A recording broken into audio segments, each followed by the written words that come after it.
wasiir ku-xigeenka wasaaradda xanaanada xoolaha iyo horumarinta kalluumaysiga Somaliland Marwo Yurub Maxamed Abiib oo waraysi gaar ah siinaysay telefishinka RTN ayaa markii ugu horeysay waxa ay jawaab ka bixisay hadallo ka soo yeedhay siyaasiyiin ka soo jeeda waddanka Soomaaliya oo qaarkood xilal ilaa heer ra'iisul wasaare ka soo qabtay Soomaaliya kuwaasi oo hanjabaado u diray shacabka Somaliland isla markaasina qaar ka mid ah ay sheegeen in ay tahay in cudud ciidan wax lagaga qabto Somaliland Yurub Maxamed Abiib oo arrimahaasi ka hadlaysa ay tiri isaga iyo Maxamed kaas sheegay laftiisa iyo qaar badan oo kale oo aan arkayo media ka hadlayay qaar badan oo hore aan uga hadalay iyo isaga laftiisa iyo qolooyin badan oo xalay hadlayo mar labaad ku celinayo la imika bay u baahan tahay in la dagaalamo wax weeyaan ha u baahnaateen in la dagaalamo ma la dagaalami karayaan haday la dagaalami karayaan oo iyagu ay xisu hayaan oo leeyihiin shalayna anaga baabinay maantana waxaan jecelahay la baabiyo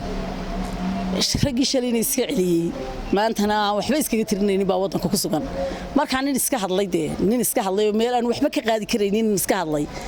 afxumo un colaadii un bay biirsadeen mooyaane awal waa la ogaayay nacabka Soomaaliland yihiin marka wixii dhacay ninka imka hadana le mar dambe waxay sax ku tahay in laayo dagaalkoodii horena sax buu ahaa shalayto waa islaynayo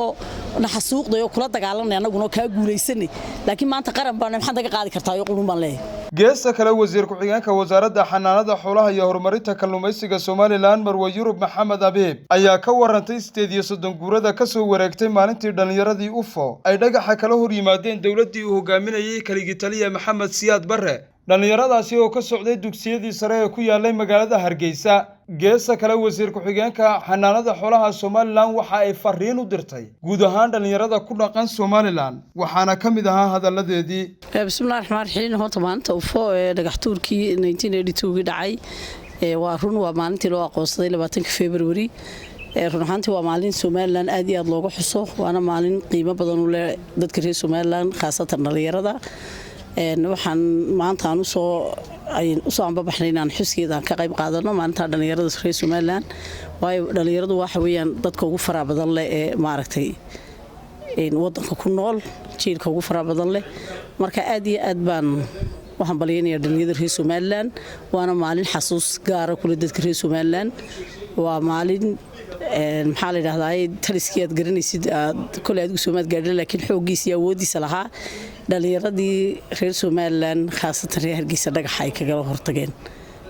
cadawgii dhalinyaradii UFO xukumayay ee dilka ku qaadayay marka waa maalin qiimo badan u leh dadka reer Somaliland aadna xusuusteedu ay ugu badan tahay dadka dhalinyarada horta maalintaasi maalin waayaheedii qiiradeeda xambaarsan bay ahayd maalin dhalinyaro aan hubaysnayn oo iyagu dhagax sitay naftooda kaaro ula badheeriyeen bay ahayd maalin runtii xasuus badan labay ahayd maantana waa maalin ka duwan oo qarannimo Somaliland ay jirto oo intii ka soo hadlay dhalinyarada waqtiga dhagaxa tuurisay intii ka soo hadhay maanta nabad ku naaloonayaan iyagoo caafimaad qaba intii Ilaahay uu markaa uu ka soo badbaadiyay halganadii ka soo nabad gashay kastoonay tiradoodu ragii ka qayb qaadanaya dumarkii baanay badnayn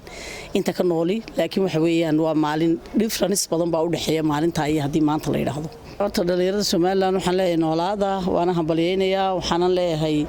waxa tiin xoogii wadanka waxa tiin kuwa maalinta 20 dhagaxa ku difaacayay ee dulmiga kaga hortagayay waxaana tiin kuwa maanta rukunka ugu adag ee qaranku ku taagan yahay ee maanta la difaacaya waan hambalyeynaya waxaanan fariintan u diray waxay tahay in walaalo ahaadaan oo ay gacmaha haystaan taariikhoodna ay maaragtay aanay noqonin waxay dhayl ay ku dhaafaan maalin aad iyo aad u qiimo badan weeyaan inkastana anagu markaanan waqtigaas aanay hayn waqtigeygii aan oranayn hawsha waan ka qayb qaadanayay